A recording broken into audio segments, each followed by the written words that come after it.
오늘 말씀은 에스겔 21장 1절부터 7절까지의 말씀입니다. 또 여호와의 말씀이 내게 임하여 이르시되 인자야 너는 얼굴을 예루살렘으로 향하며 성소를 향하여 소리내어 이스라엘 땅에게 예언하라. 이스라엘 땅에게 이르기를 여호와의 말씀에 내가 너를 대적하여 내 칼을 칼집에서 빼어 의인과 악인을 내게서 끊을지라. 내가 의인과 악인을 내게서 끊을 터이므로 내 칼을 칼집에서 빼어 모든 육체를 남에서 북까지 치리니 모든 육체는 나 여호와가 내 칼을 칼집에서 빼낸 줄 알지라. 칼이 다시 꽂히지 아니하리라 하셨다 하라. 인자야 탄식하되 너는 허리가 끊어지듯 탄식하라. 그들의 목전에서 슬피 탄식하라. 그들이 내게 묻기를 내가 어찌하여 탄식하느냐 하거든 대답하기를 재앙이 다가온다는 소문 때문이니 각 마음이 녹으며 모든 손이 약하여지며 각 영이 쇠하며 모든 무릎이 물과 같이 약해지리라. 보라 재앙이 오나니 반드시 이루어지리라. 주 여호와의 말씀이니라 하라. 아멘. 오직 주만을 바라보며 믿음의 선한 싸우며 살아가는 성도 여러분을 예수님의 이름으로 축복합니다. 지난주 우리는 하나님의 차별 없는 심판에 대하여 함께 나누었습니다. 하나님께서는 에스겔에게 남쪽 숲을 향해 예언하라 라고 하시죠. 또한 모든 푸른 나무와 마른 나무를 태워 없애며 맹렬한 불꽃이 꺼지지 않고 남에서 북까지 얼굴이 그슬릴 거며 혈기 있는 모든 자는 하나님께서 불을 일으킨 것과 그 불이 꺼지지 않는 것을 보게 될 거다라고 하세요. 이는 하나님의 심판에 차별이 없음을 알려주는 겁니다. 그래서 말씀은 심판이 향하는 예루살렘이 하나님의 주권에 의하여 의인이나 악인이나 모두 다 심판받게 됨을 알려주는 것이죠. 모두가 차별 없는 심판을 받게 된다라는 거예요. 그러나 이런 심판의 경고를 들으면서도 사람들은 에스겔을 비유하는 자다라고 합니다.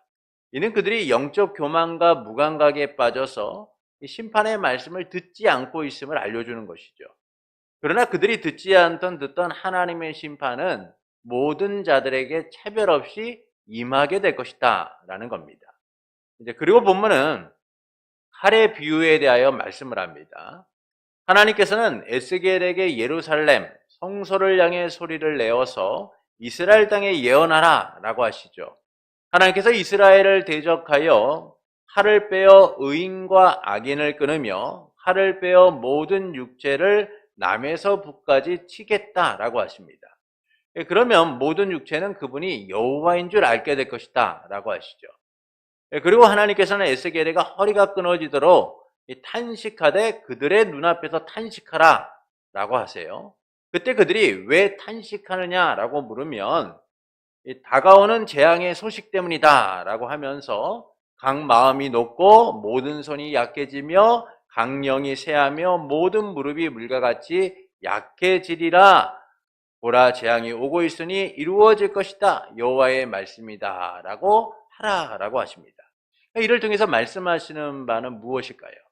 많은 성도가 하나님은 사랑이시다라고 생각을 합니다. 그러나 하나님께서는 사랑이실 뿐만 아니라 공의로우신 분이다라는 것이죠. 그래서 그의 백성이 잘못된 길로 가는 것을 용납하지 않으신다라는 거예요. 그런데도 우리는 잘못된 길로 가면서도 하나님이 언제나 너그럽고 자비로우시고 용서해 줄 수 있는 분으로 여기며 우리가 가던 길을 멈추지 않고 돌아서지 않고 간다라는 것이죠. 하나님의 사랑을 오해한 채 모두 다 용서받을 수 있는 것처럼 무감각한 채 두려움이 없이 살아간다라는 겁니다. 그래서 때로는 방종하게 되는 거예요. 그러나 하나님은 사랑으로 모든 것을 다 용서하시는 분이 아니에요. 아무런 조건 없이 용서하시는 분이 아니라는 겁니다. 자식의 방종을 그대로 방치하시는 분이 아니다라는 것이죠. 그래서 하나님은 우리를 징계해서라도 사랑하시는 분임을 나타내주고 계세요. 히브리서 2장 6절부터 8절은 그래서 다음과 같이 말씀합니다. 히브리서 12장 6절부터 8절은 다음과 같이 말씀해요. 주께서 그 사랑하시는 자를 징계하시고 그가 받으시는 아들마다 채찍질하심이라 하였으니 너희가 참음은 징계를 받기 위함이라. 하나님이 아들과 같이 너희를 대우하시나니 어찌 아버지가 징계하지 않는 아들이 있으리요. 징계는 다 받는 것이오늘 너희에게 없으면 사생자요 신하들이 아니리라. 하나님께서는 아버지가 아들을 사랑함으로 징계하는 것처럼 징계하시는 분임을 말씀해 주고 있어요. 이것은 자녀의 잘못을 방관하거나 외면하는 것이 아니라 사랑으로서 그들을 징계하여 바른 길로 가도록 하나님 백성답게 살아가도록 만드시기 위함이다라는 것이죠. 이처럼 하나님께서는 사랑으로서 공의를 행하시고 사랑으로서 징계를 행하시는 분이다라는 겁니다. 그리고 하나님께서는 본문에서 그분의 공의를 나타내고 계심을 우리가 발견하게 돼요. 이스라엘 백성의 잘못에 대하여 하나님이 심판을 하십니다. 하나님께서는 에스겔에게 예루살렘과 성소를 향하여 이스라엘을 향하여 예언하라 라고 하시죠. 하나님께서 이스라엘을 대적하시겠다라는 겁니다. 칼을 빼어 의인과 악인을 끌으며 칼을 빼어 모든 육체를 남에서부터 북까지 치시겠다라고 하시죠. 이는 이스라엘 백성에게는 충격적인 말씀이에요. 그들은 택한 백성이라는 선민의식 속에 살았습니다. 하나님의 보호를 받고 하나님의 은혜 가운데 머물며 그들의 삶은 영원할 것이라고 여겼어요. 다윗의 왕조는 영원할 것이고 이스라엘은, 유다는 안전할 것이다라고 생각했습니다.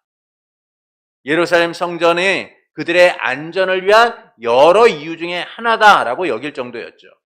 그러나 하나님은 그들을 대적하여 치시겠다라는 거예요. 그때 모든 육체는 그분이 여호와인 줄 알게 될 것이다 라고 하십니다.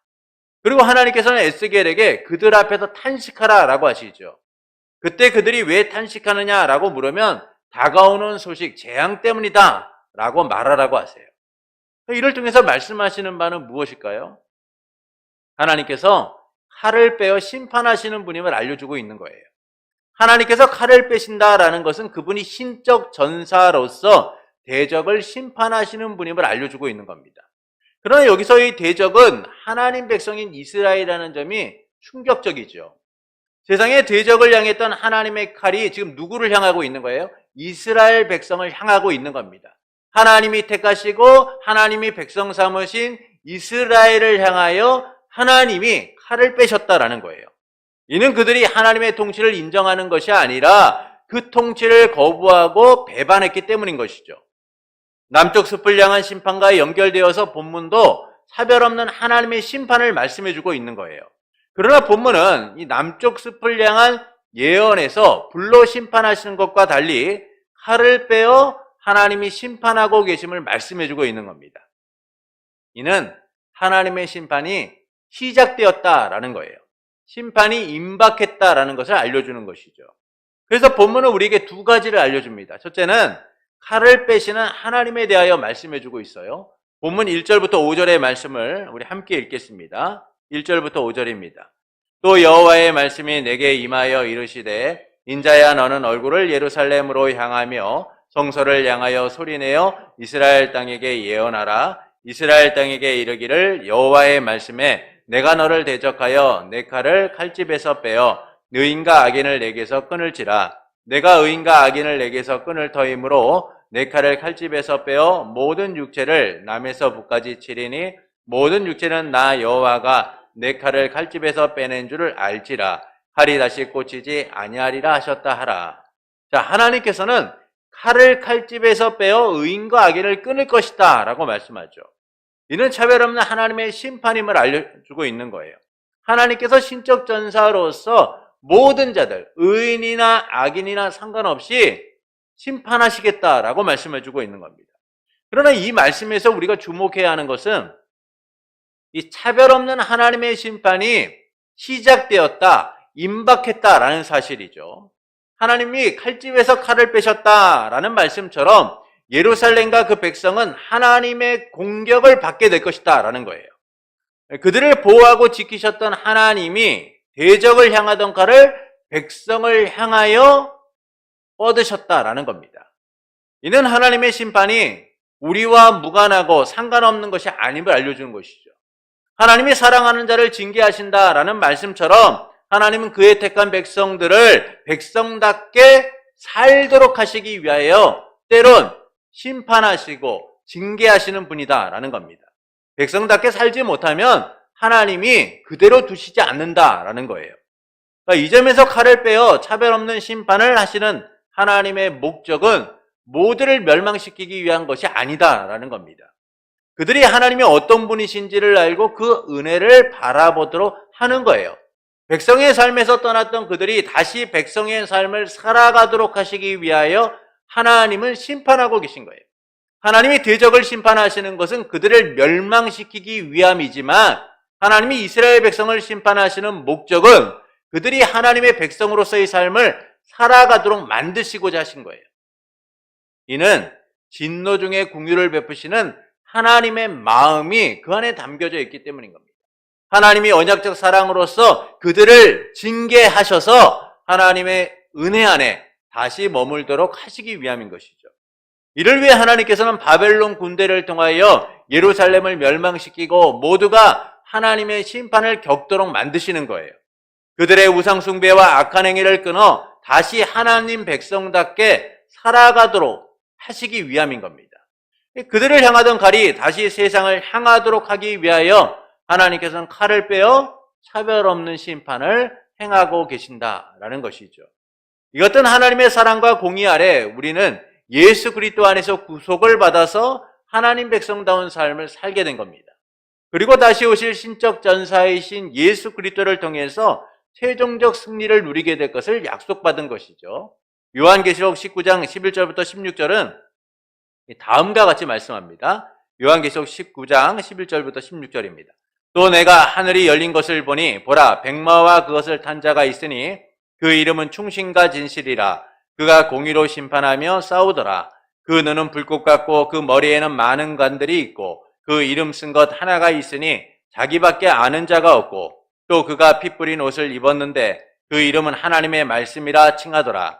하늘에 있는 군대들이 희고 깨끗한 세마포 옷을 입고 백마를 타고 그를 따르더라. 그의 입에서 예리한 검이 나오니 그것으로 만국을 치겠고 친히 그들을 철장으로 다스리며 또 친히 하나님 곧 전능하신 이의 맹렬한 진노의 포도주 틀을 밟겠고 그 옷과 머리에 이름을 쓴 것이 있으니 만왕의 왕이요 만주의 주라 하였더라. 신적 전사이신 예수 그리스도께서 입에서 예리한 검으로 만국을 치고 철장으로 다스리며 하나님의 맹렬한 진노의 포도주 틀을 밟으시겠다라고 하시는 거예요.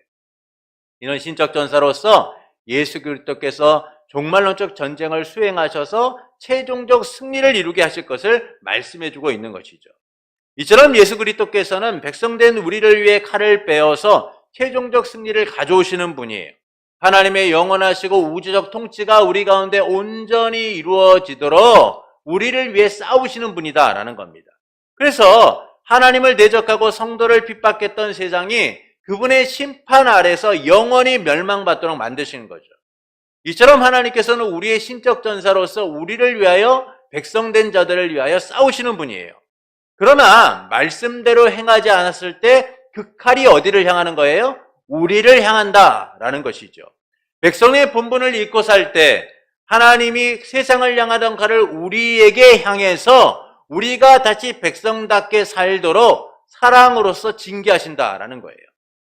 이는 징계하여 다시 하나님의 사랑 안에 거하도록 하시기 위함인 겁니다. 다시 사랑하고자 하나님은 아픈 마음을 뒤로한 채 세상을 향하던 칼을 우리를 향하도록 하시는 거예요. 그래서 우리는 하나님이 사랑으로서 징계하신다라는 사실을 언제나 기억하며 하나님 백성답게 살아가야 하는 겁니다. 혹시라도 우리의 방종과 우리의 무질서와 우리가 하나님을 부인하고 거부하며 살았던 삶이 하나님의 징계 아래, 심판 아래 놓일 수 있다는 사실을 항상 염두에 두며 오늘도 백성다운 삶을 살고자, 자녀다운 삶을 살고자 해야 된다라는 것이죠. 둘째는 임박한 재앙의 두려움에 대하여 말씀해주고 있습니다. 본문 6절부터 7절의 말씀을 함께 읽겠습니다. 6절부터 7절입니다. 인자야 탄식하되 너는 허리가 끊어지듯 탄식하라. 그들의 목전에서 슬피 탄식하라. 그들이 내게 묻기를 내가 어찌하여 탄식하느냐 하거든 대답하기를 재앙이 다가온다는 소문 때문이니 각 마음이 녹으며 모든 손이 약하여지며 각 영이 쇠하며 모든 무릎이 물과 같이 약해지리라. 보라 재앙이 오나니 반드시 이루어지리라. 주 여호와의 말씀이니라 하라. 자, 하나님께서는 에스겔에게 허리가 끊어지듯이 슬피 탄식하라 라고 하세요. 어디서 탄식하라고 합니까? 그들의 앞에서, 그들의 눈앞에서 탄식하라 라고 하십니다. 이 탄식한다 라는 말은 육체적, 정신적 상태가 완전히 무너진 것을 이야기해 주고 있는 거예요. 모든 것이 철저하게 무너진 상태에서 탄식하라라는 겁니다. 무엇으로도 감정을 통제할 수 없는 극심한 고통 가운데 탄식하라라고 말씀하는 것이죠. 왜 그러냐? 하나님의 진노가, 심판이 임박했다라는 거예요. 근데 그 심판이 어떤 심판이에요? 두렵고 떨리는 심판이라는 거예요. 감히 감당할 수 없을 정도로 너무나 무서운 심판이다라는 겁니다. 이스라엘 백성이 겪게 될 고통은 감정적 변화 정도가 아니라 그들의 모든 것을 파괴할 정도로 두렵고 떨리는 심판이다라는 것이죠. 이런 극심한 고통 속에서 하나님은 탄식하라라는 거예요. 그때 이스라엘 백성이 어찌하여 탄식하느냐라고 물으면 재앙이 다가오는 소문 때문이다라고 하라고 하시죠. 그 재앙은 어떻게 그들의 삶을 무너뜨립니까? 마음이 높고 손이 약해지고 영이 쇠하고 무릎이 물과 같이 약해지는 엄청난 심판이다라는 거예요. 그러니까 결국은 그들의 모든 것이 철저하게 무너져서 어떤 것도 꿈꾸고 희망할 수 없는 상태 가운데 놓이게 된다는 거예요. 그들이 겪을 고통이 말로 할 수 없을 정도로 엄청난 것이다라는 겁니다. 그런데 그 재앙이 하나님을 통하여 지금 오고 있고 반드시 이루어지게 될 것이다라는 것이죠. 이는 심판이 시작되었을 뿐만 아니라 확정되었다라는 사실을 알려주고 있는 거예요. 이처럼 이스라엘 백성이 하나님께 받을 심판은 슬피 탄식할 수밖에 없는 두렵고 떨리는 공포 자체라는 겁니다. 이를 하나님께서 반드시 이루시겠다라고 말씀하죠. 어떤 변화의 가능성도 없는 확정된 심판이다라는 거예요. 이를 위해 하나님께서는 이스라엘을 대적하여 칼을 빼어 심판하고 계신 겁니다. 이처럼 하나님께서는 그분을 대적하고 배신한 이스라엘 향해 신적 전사로서 칼을 빼어 심판하고 계신 것이죠. 그러나 이 심판 속에서 하나님이 원하시는 것은 그들을 단순히 공포와 두려움 가운데 가두고자 함이 아니에요. 그들이 겪게 될 이 공포와 두려움 속에서 그들이 모든 것을 포기하고 절망하도록 만들고자 하심이 아니라는 겁니다. 그 속에서도 하나님의 은혜를 바라보게 하여 다시 회복시키고자 하시는 것이죠. 다시 백성 삼아 함께 하시며 그들의 왕으로서 통치하고자 하시는 거예요. 그래서 하나님은 사랑하는 아들을 징계하는 부모와 같이 이스라엘을 징계하고 계신 거예요. 그리고 오늘도 하나님의 말씀을 떠나 자기의 뜻대로 살아가고 있는 우리를 향해서도 말씀하고 있는 거예요. 너희가 나의 뜻과 다르게 살아가고 있다면 너희 또한 그 심판과 무관하지 않게 두려움과 고통 속에서 슬피 탄식하게 될 것이다 라고 말씀해주고 있는 겁니다. 그래서 우리는 무엇을 알아야 되는 거예요? 오늘 우리가 하나님의 백성답게 살지 못한다면 우리 또한 하나님의 사랑으로 말미암아 징계받을 수 있다라는 사실을 항상 마음에 새기고 살아가야 된다라는 겁니다. 이를 통해서 하나님께서는 우리가 어떻게 살기를 원하실까요? 하나님의 대적이 아니라 백성답게 자녀답게 살기를 원하시는 거예요. 하나님은 각자의 행위에 대하여 심판하시겠다라고 말씀을 합니다. 하나님은 우리의 방종과 악함을 그대로 두고 방관하고 외면하시는 분이 아니라는 거예요.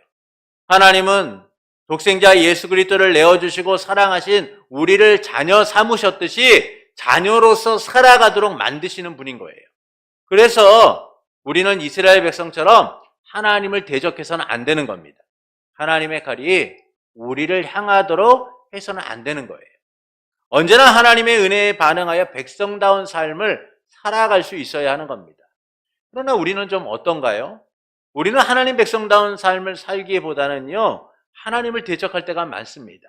하나님의 통치 아래 순종하기보다는 세상을 따라 살아가려고 할 때가 참 많죠. 그것은 자기만을 생각하기 때문이에요.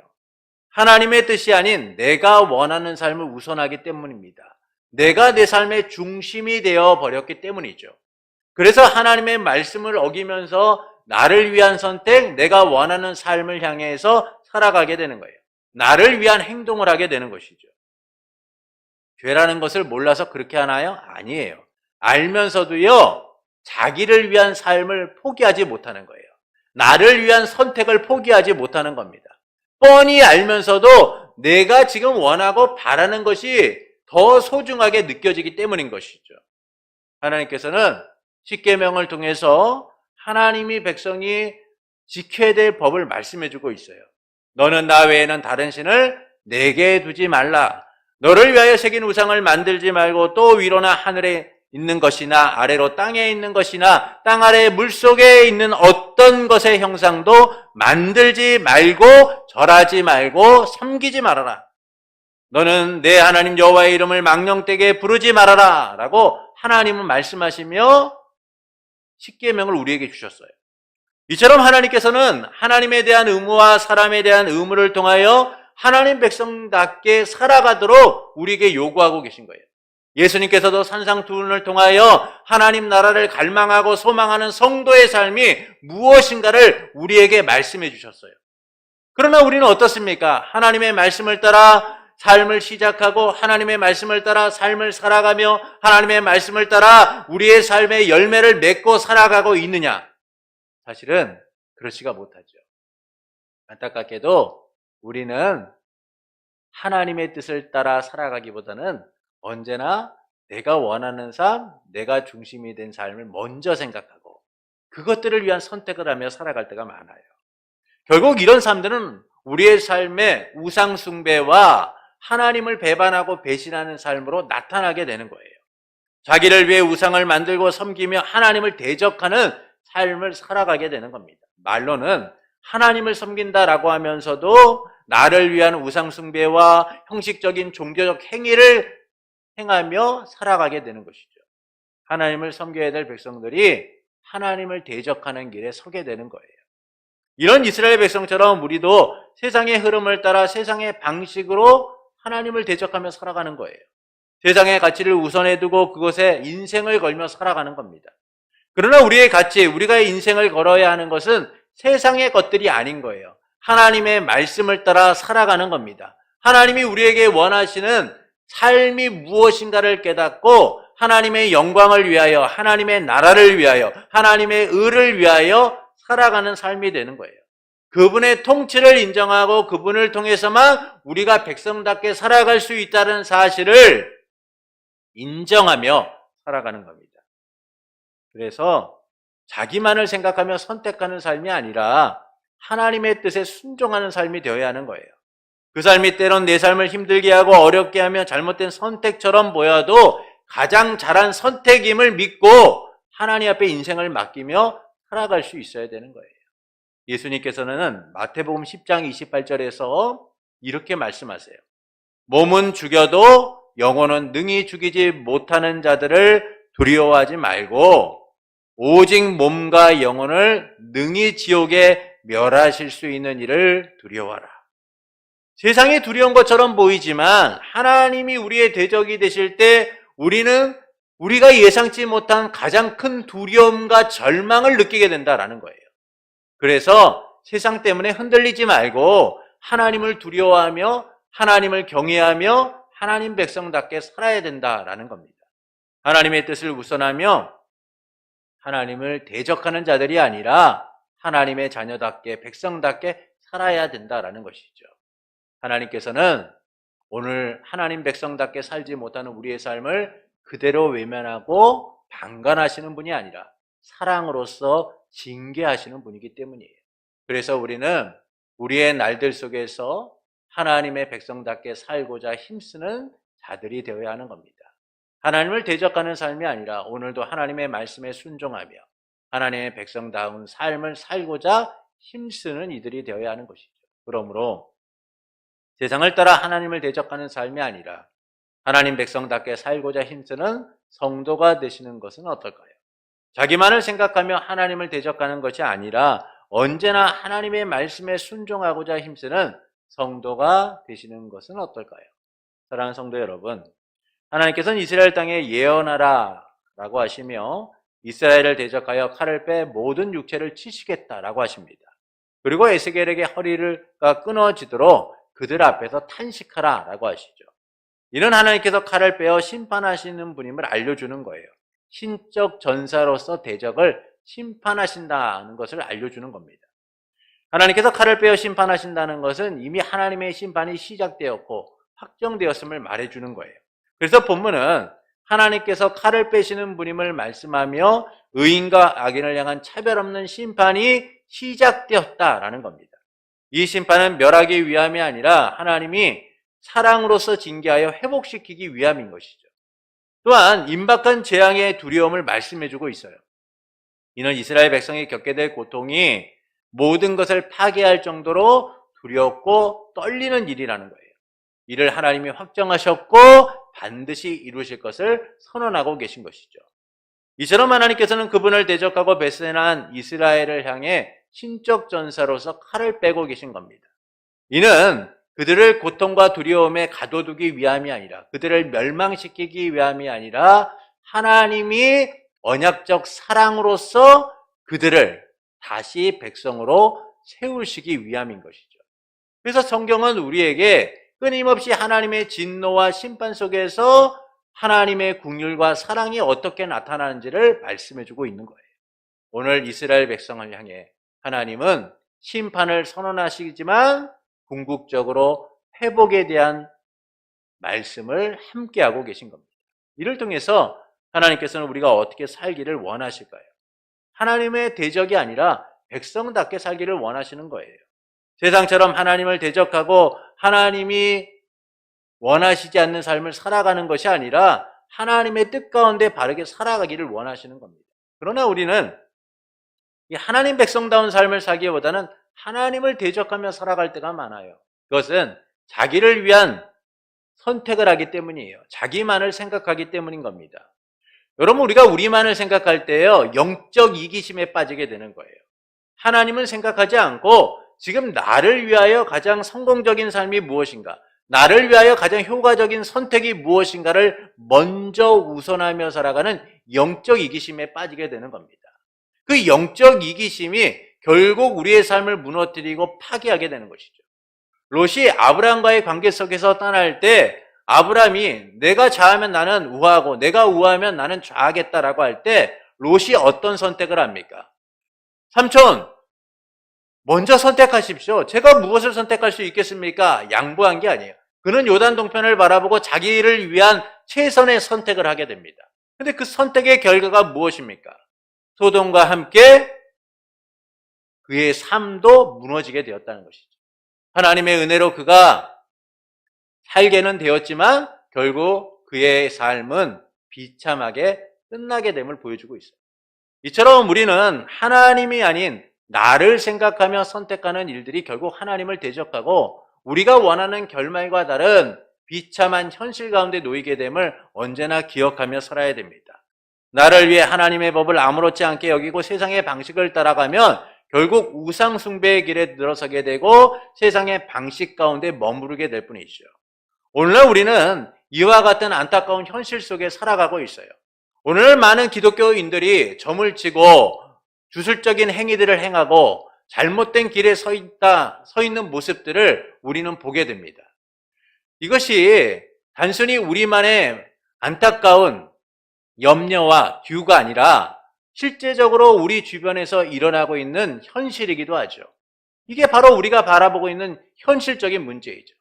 하나님의 백성으로서 하나님을 의지하고 그 통치 가운데 살아가야 될 성도들이 여전히 하나님이 아닌 세상을 바라보고 세상을 의지하며 살아가고 있는 현실들, 하나님을 대적하고 세상의 방법과 방향을 향해 나아가는 모습들, 그것이 왜 일어납니까?